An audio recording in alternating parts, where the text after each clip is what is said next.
All right. Good morning, everybody. Thank you for joining us today.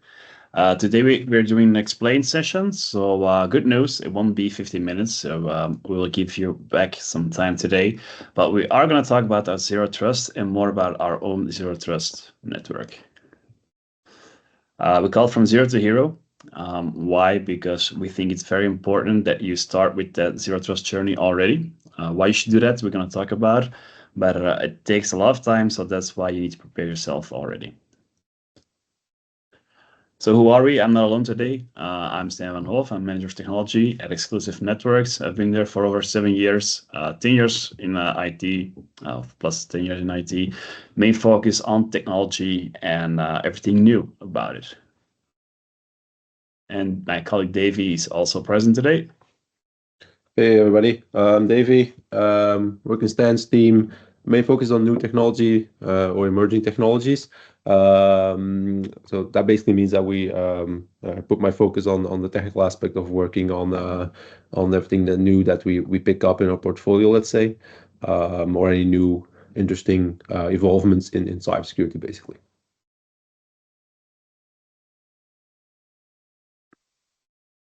All right. I'm just trying to take control here, Stan. I'm not. Oh yeah, okay, this worked. Yeah, sorry. Let me see if I can. By that. I think it. Yeah. Okay. There we go. Yeah. Sorry, little technical issue here. All right. So before we dive into the whole zero trust maturity model and the model that we worked on, we need to go back a bit and then just give a little background on what zero trust is. We know it has been discussed for multiple times and then a lot of years already.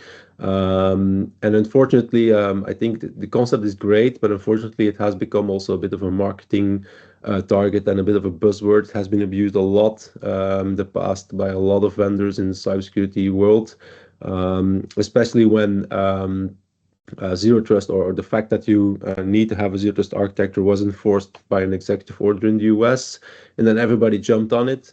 And then yeah, everybody was a bit like, yeah, we know, yeah, zero trust, yeah, we know. So that is a bit unfortunate that it. Let's say that when the idea came out which by the way was invented by John Kinder back in 2009, then all the years after that, a lot of things have changed. I mean, the idea got more mature, but also the way that we're working in our daily jobs, let's say, the way that technology evolved, the way that cybersecurity in general evolved, the threats that have moved in different directions. I mean, 10 years is a very long time in cybersecurity. Everything evolved a bit in that. So I think zero trust is 2009 is a long time ago in that sense, and it has been only enforced in 2021 by the US, and then NIST released a report in 2020. They got a few reports before that as well, but they released the zero trust architecture document, 800-207 document, where they really described zero trust architecture itself. And it's a really good publication and really showing that it's still very accurate. So yeah, we know it's been abused a lot, but I think the goal for today is that if you're not aware of zero trust or you know about it, but you have no really a good idea in which direction to go on having a zero trust architecture, this is really the session for you, because that will be clear during the session that our goal here is to make this more practical. I'm trying to, yeah, there we go. So about zero trust itself, if there's one thing that you need to remember, and the only thing that you need to remember about it is that there's a key sentence here in bold, is that no single user or asset is to be implicitly trusted. That's the whole core concept of what zero trust means. That means that we do not longer, or we need to shift away from the fact that we should not gain or let users or assets access other let's say resources just based on their location physically. Let's say, oh, someone is in the HQ office, now he can access that, or someone's in a remote office.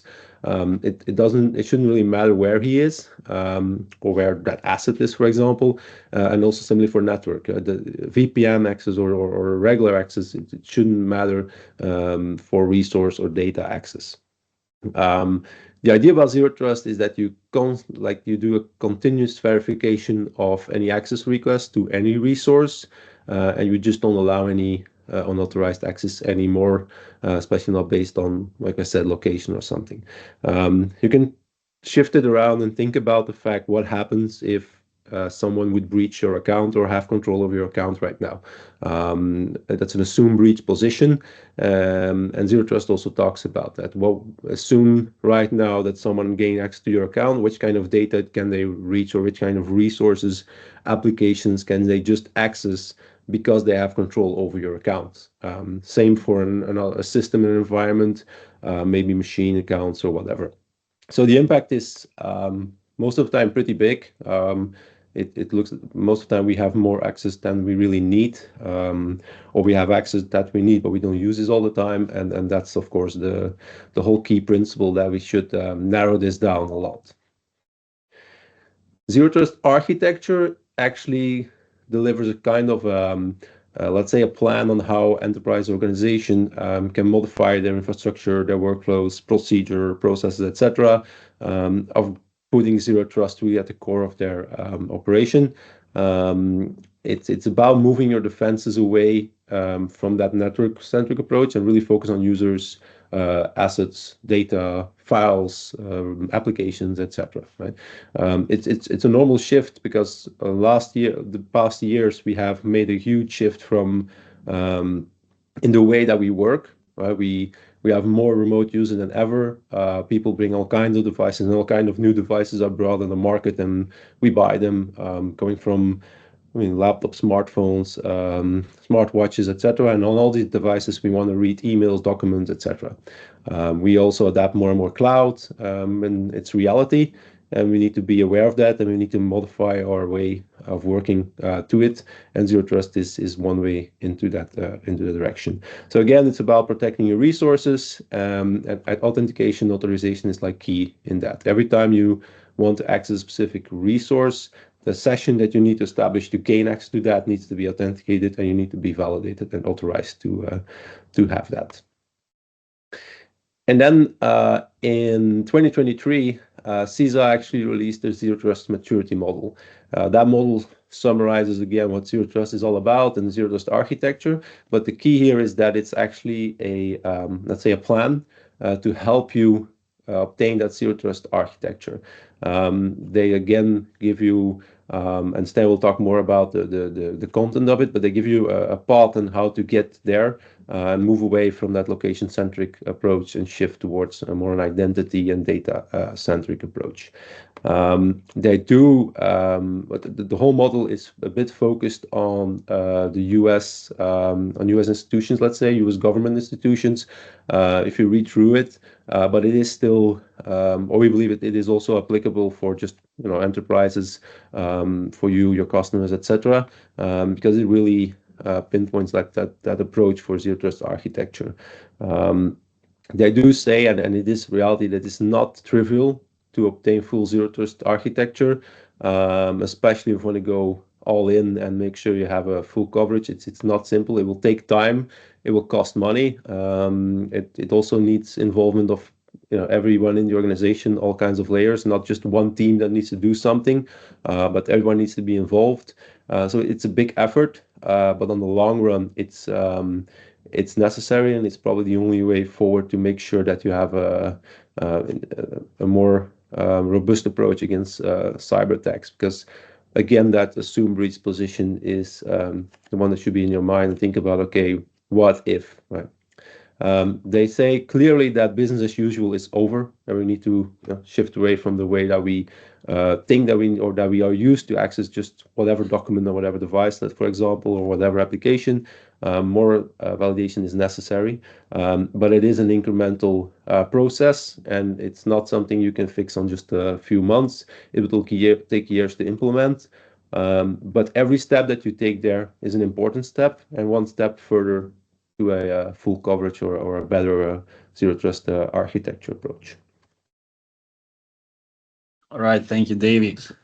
So, like Davey already mentioned, it's a long journey. and makes sense because we're shifting away from that location-centric approach to a context-driven approach in how do we access our applications or workloads and data. Because in the end, it's all about that. We want to protect our applications. We want to make sure we have business continuity and all the data behind it. The identity, your device and networks, they're just means to get to the applications, to the data. So that's why it's key to protect those. And in the past, we were also have those pillars, but it was very siloed approach. And now we're going to say, no, we have those cross-cutting capabilities.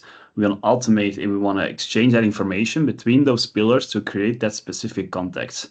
And that's why we'll see in the Zero Trust Maturity Model pillars and the foundation layers, you will see the visibility, automation, and the governance parts. So small remark, it doesn't really cover stuff about incident response, forensic analysis, recovery, or OT or AI.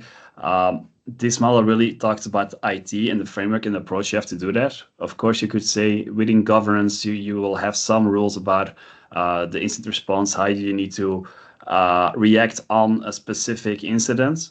All that part you could say it's around governance, but the focus of the model is not really on those topics at this point. We mentioned it before, right? It's a marathon or a sprint, so it's a very gradual evolution to zero trust. Some companies are a lot further already because they're very mature in how they do their cybersecurity, but also the policies that there are. So you will see there are 4 different stages, meaning a traditional where you have the basics like MFA and stuff like that already implemented, but just for example, outside your organization when you do an MFA to Office 365, for example. But there are ways to do MFA in a better way, and then you can see with initial, we're going to do it also for on-prem. With advanced, we can do the continuous evaluation of our identities and so on. So depending on which pillar you have, there are multiple stages to go for. But climbing that mountain could be dangerous because if you go too fast, it's a risk that you will disrupt business continuity. So that's why we're going to say, be careful that you don't trigger an avalanche, because if you go too fast and you're going to implement too much at a specific time, that can trigger a real avalanche, meaning you can disrupt your business continuity because the impact could be great.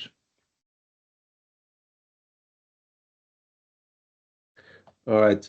So looking at the model that we described from CISA, we use it a lot to validate. It's one of the models that we use, among others, to validate our current portfolio. See if we got our technologies in portfolio that they cover well the different pillars, and to make sure that we cover this zero trust approach.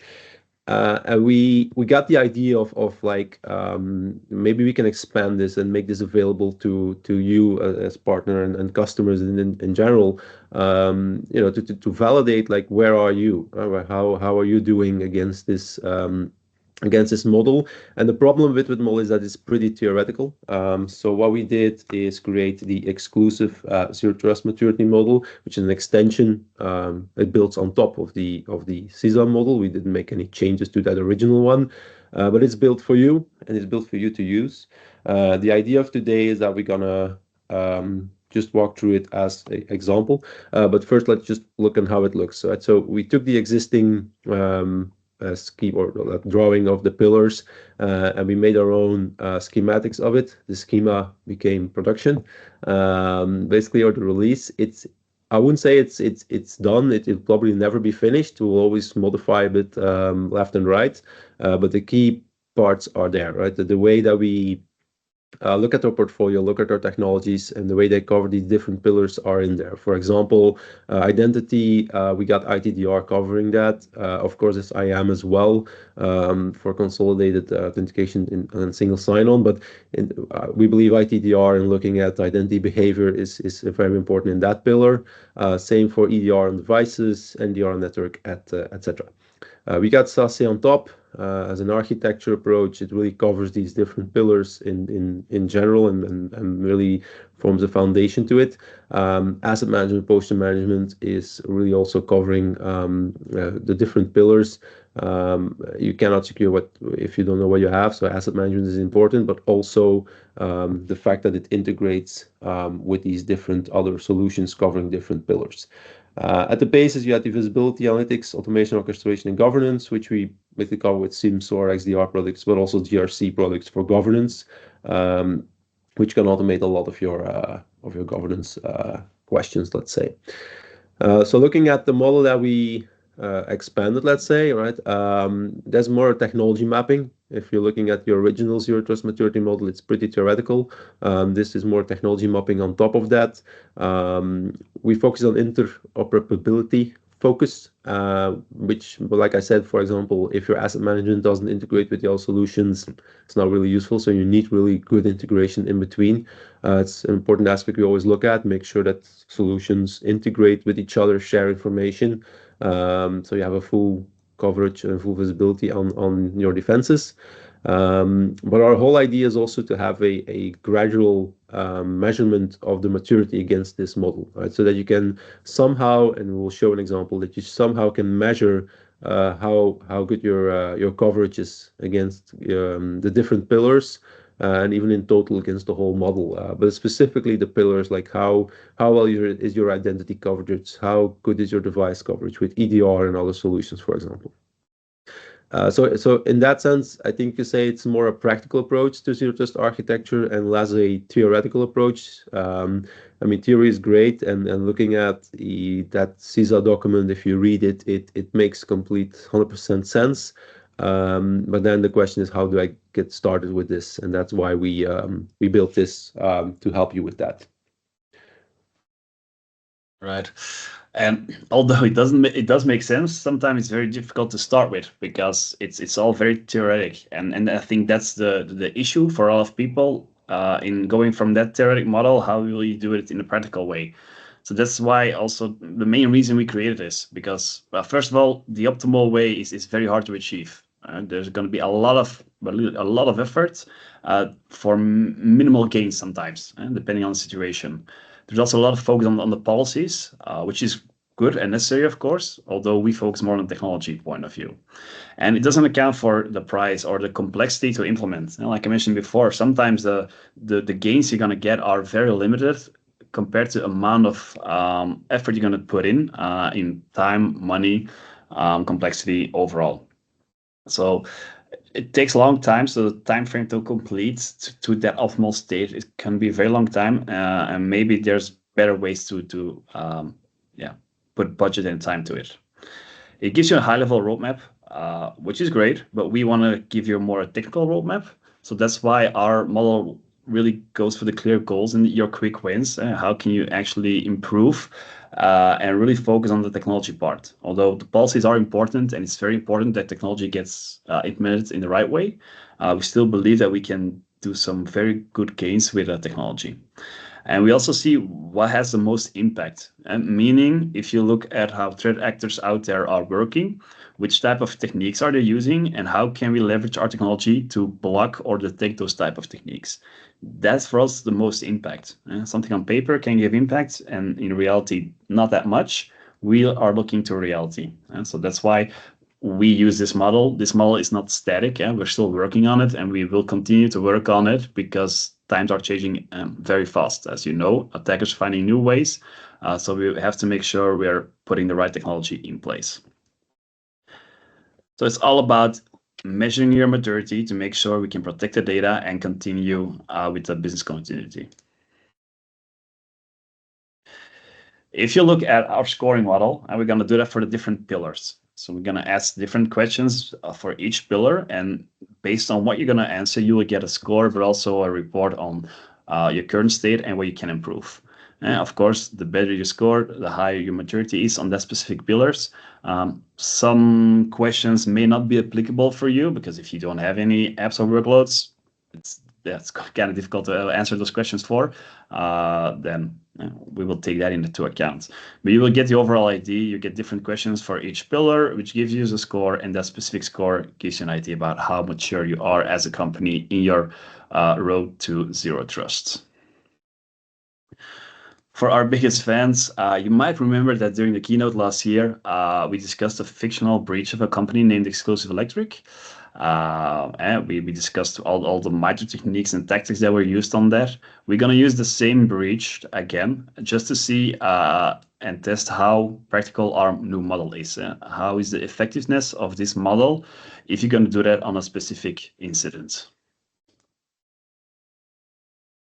All right, so we'll just briefly go through it. We're not going to take half an hour to discuss the attack. That's not the goal here. But we need to know a bit like how the attack went. So it all started with a phishing through social media, which basically lured a CISO in getting or logging into Microsoft Office 365. But basically using or doing session hijacking, so stealing his session token, authentication token towards his Outlook account or Office 365 account, using attacker tools that are widely available. The whole idea here is that actually the MFA that is in place, for example, just push notification or whatever using an authenticator app, gets bypassed, and still the session can be stolen and the attacker gains access to that Office 365 account. The attack continues with an internal spear phishing email, which, of course, since it's an internal email, it's more trusted than if it comes from an external domain. But that compromised CISO account was used to send an email to an internal admin user who, of course, opens the email and the file that is attached to it, actually executing malware on his machine. That is, first of all, doing persistency, but also executing some scripting and specific coding that delivers a command and control channel, in this case with Cobalt Strike, for the attacker on the machine of that admin in the environment. So it's a phishing, session stealing, MFA bypass, malware execution on endpoints to gain access to a device in the network. From that point on, where a device is compromised, attackers start a discovery process, for example, in this case with Bloodhound, to actually enumerate the domain and see what kind of information is available in the network. Users, user groups, domain controllers, trusted clouds, all kinds of devices, you name it, services, applications, everything, scanning what is live and see how they can continue their quest through the network and move lateral from one system to another. At this point in time, the environment was compromised, so it basically means that whatever the attacker can execute, they will do it. And one of the things that happened in this case is data exfiltration. And to remain stealthy, it happened through DNS protocol and chunking data in different parts. So basically using an alternative protocol like DNS to exfiltrate any valuable data from the environment as stealthy as possible to avoid any detection up till the goal has been achieved.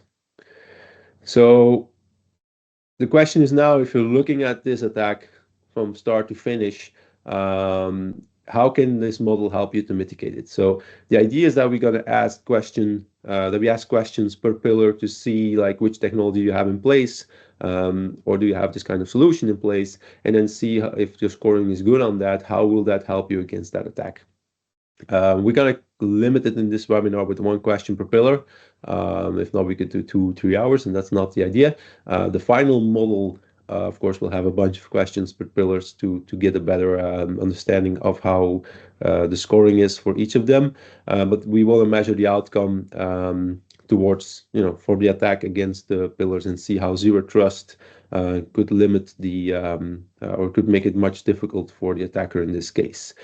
Discuss the technology approaches as well, to have a bit of background why specific solution or specific implementation would help. So we'll kick it off with the first one, that's identity. And the question here is your MFA phishing resistant, right? There are a few answers here, like FIDO2, push notification, SMS validation, or you just don't have MFA. So depending on your answer here, you'll get different scoring. I think it is clear, or I hope it is clear for everybody, that having no MFA is not a good approach. SMS validation is also not a good approach, right? It's vulnerable to several types of attack. Depending a bit, of course, on region, etc. But SMS validation is not a good approach. Push notification is, what we believe, also the minimum, right? Having a push notification app, whatever app it is good. The problem is it has an issue with MFA bombing, right? The fact that attackers are trying to lure you in clicking yes on that push notification by sending you a bunch of them. Preferably somewhere in the middle of the night where you don't want them and you just say yes to get rid of them, right?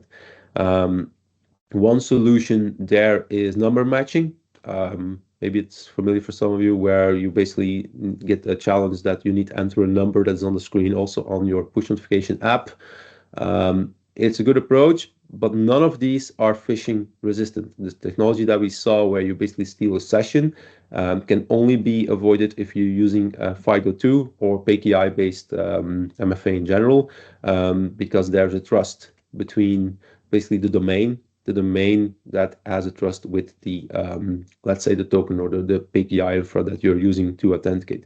So if you're looking at this Evangelix example where the session is stolen, the session is stolen, basically, that would not work because the last MFA step would not validate and would not be successful.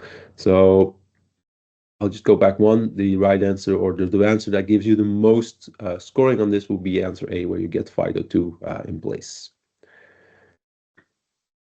The second pillar is device. So how can the device help you here?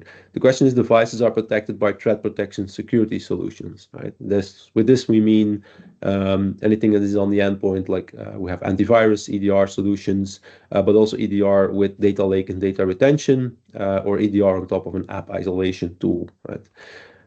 Again, here we've seen that malware has been executed on the device after the internal spear phishing mail has been sent. An EDR is like a minimum to detect any advanced threat. We all know that signature-based detection with antivirus is long past. That's the 90s. We need static analysis and dynamic behavior analysis of what's going on the endpoint to see any malicious or detect any malicious activity, and also hopefully prevent it. But having an EDR also integrating is even more important, right? The fact that EDR can share its info with SIEM tools, SOAR tools, that you can automatically respond on specific things is key. And for that, you need, of course, your data lake. You need the data retention in order to be able to do threat hunting and correlate to different telemetry from one system to another. The best one would be to also have any application on an endpoint running to isolate it, to monitor anything that it has related to write, read access, network access, etc. But that's not easy to implement, right? Especially on endpoint devices, it gets probably much harder. If you have specific servers running specific systems and applications, it might be a bit easier, but still you're very dependent on developers and how the software operates. And then, especially when an update comes in, it will behave maybe differently, and then it gets broken because of the isolation. So it would be probably an ideal solution to have EDR and app isolation combined. But as we said before, it's not always about finding the ideal solution. Sometimes it's difficult to get there. So yeah, in this case, answer D would give you best points, but more realistic would be C probably. This is an example of how an EDR would detect certain activities. This comes from our cyber workshop, where we deliver malware in a similar kind of attack. Where you basically, it's a bit blurry here, I think, but you can see PowerShell execution, executing base64 PowerShell code that actually does exploitation, post-exploitation, and persistency on the system. All these things are not good and are typically adversary behavior. Okay. I remember what David said about the app isolation tool. Think again about the avalanche. That's like a typical example where you want to maybe overcomplicate stuff and going too fast, which could have like a bad effect on business continuity. So keep that in mind. Pillar three, network. The question is that do you monitor abnormal network activity, which can be a lot, like just the normal north-south traffic, or are you going to say east-west? Let's look between all those different segments in our environment, or either all the directions. Of course, in this case, we're saying there's still a network to be scanned, because we're shifting from a fixed location to a more hybrid solution. Sometimes maybe it's cloud only. So remember, in this case, this question is for companies that still have physical networks and servers somewhere on-prem or cloud-based as an infrastructure somewhere. So depending on this question, you can say, okay, again, the tech check, how are we doing? And with that in mind, do we monitor all the traffic? Can we see stuff like enumeration, lateral movement discovery?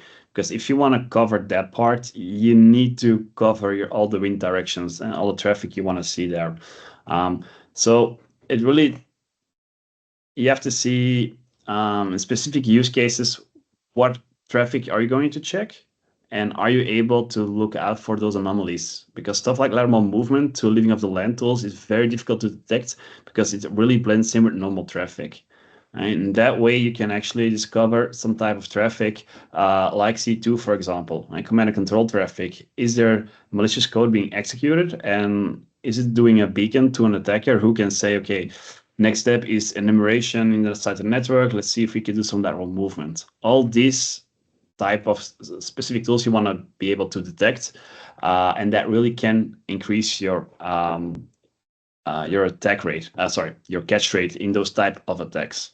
And so if you look at what is the right solution, all wind directions, of course, will give you the most points because you will be able to detect an attack a lot sooner.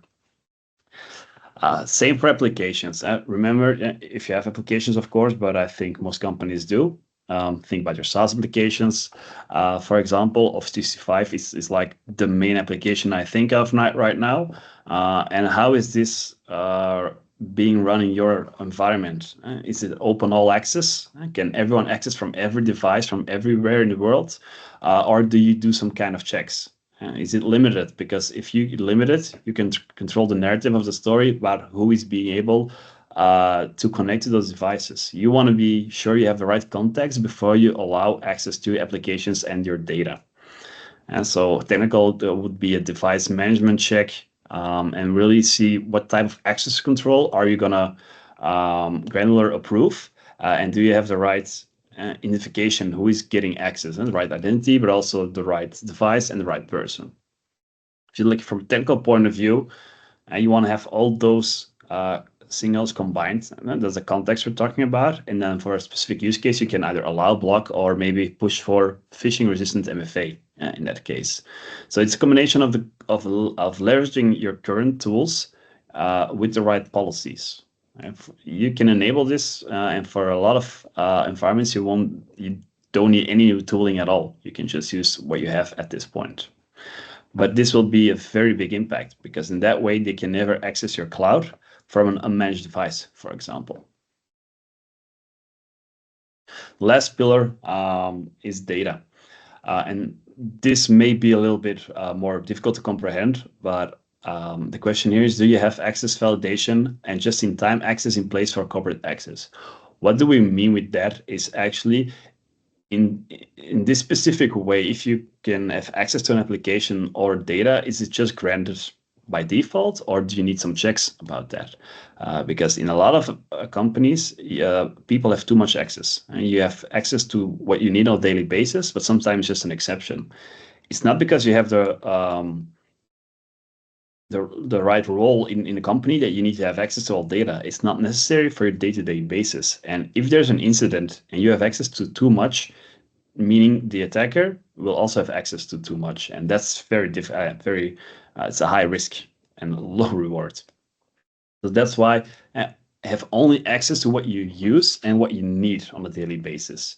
And then you can say, okay, if it's exceptional, we can use kind of approval flow. And before you actually go to the application or to the specific data, you will have an access request and someone needs to approve it. Or you can approve it yourself at MFA, or a manager can approve it, or whatever is necessary. In that way, it will be so much more difficult for an attacker to get to the data, to get to the applications and try to do a data exfil.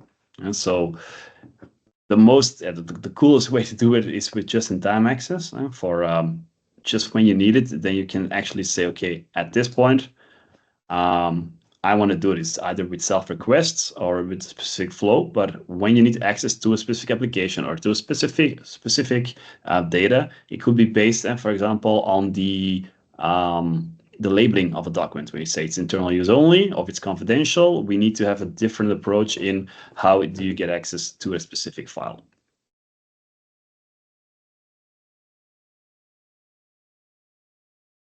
All right. So after all these questions, well, now we did one question per pillar, of course, but once you have passed a bunch of these questions and answer like where you are at that moment, you will get the results, right? See if you get your zero trust architecture in, and basically what you will get or what you get from our model is a score per pillar, right? So this example, for example, you get 15 for identities, 1 for devices, etc. The whole idea is that it's like Stan already mentioned, not every pillar has the same impact. Not every question has the same impact. One is more important than the other. It all depends a bit on what adversaries are doing and which kind of technique from the MITRE framework has more impact than another on the goal, which is, you know, make sure your data is secure, make sure your apps are secure, make sure your operations are still there and you're not experiencing any outages, etc.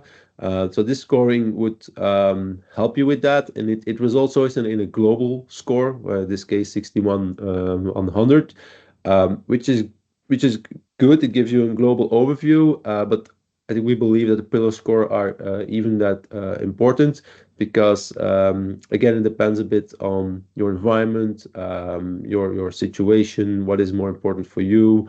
It also the global score could also pivot away from if one pillar is very bad and the other is very good, the global score could still be good, but the pillars will show you that, for example, let's say if you have 0 on devices because you have nothing in terms of EDR or whatever, I mean, that's not good. So that will help you with evaluating that.